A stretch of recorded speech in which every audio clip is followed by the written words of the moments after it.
24 Gurus of Avadhoota Dattatraya. We are on the 21st Guru, who is an Arrowmaker.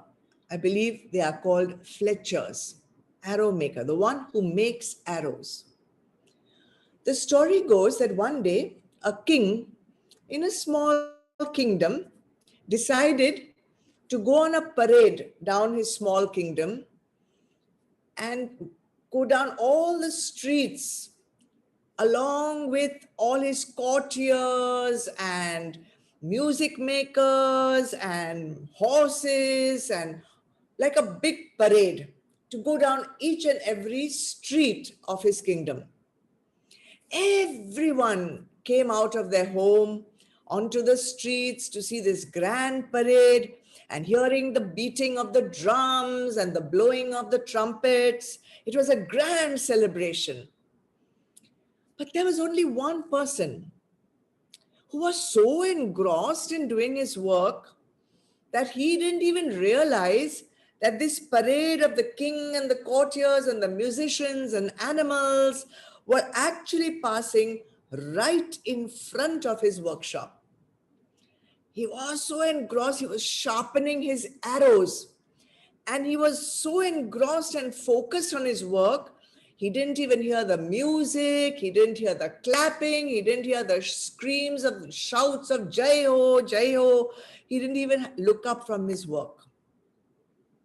Seeing this simple little thing, Avadhoota Dattatraya wants us to learn something.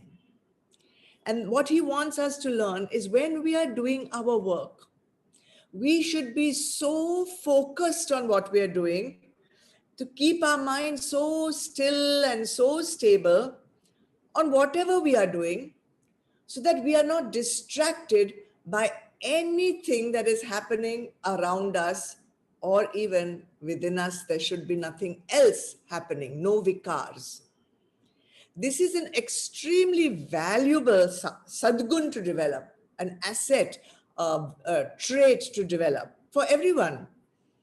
If students could have that kind of focus on what they are studying, they would be able to study really well, retain whatever they're studying, and give the exams also in perfect stress-free state of mind. What about us adults?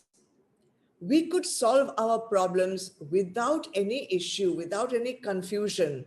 We could work on projects, we could find solutions to so many of the issues in sansar, and most important, we would be saving so much time. What about sadhaks? What about those on the spiritual journey? Would this be valuable?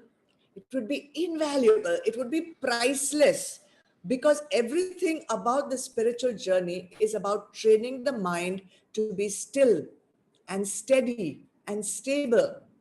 Because at the time of meditation, you need your mind to be so focused on the journey so that you would not be distracted from anything outside or any other thought from inside, so that you would be able to realize your ultimate spiritual goal.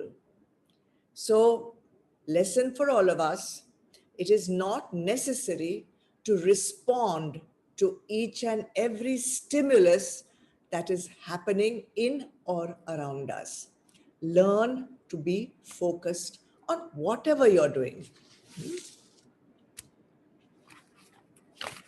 We are very focused on WhatsApp messages, but when it comes to other things, a little bit lacking sometimes. Rog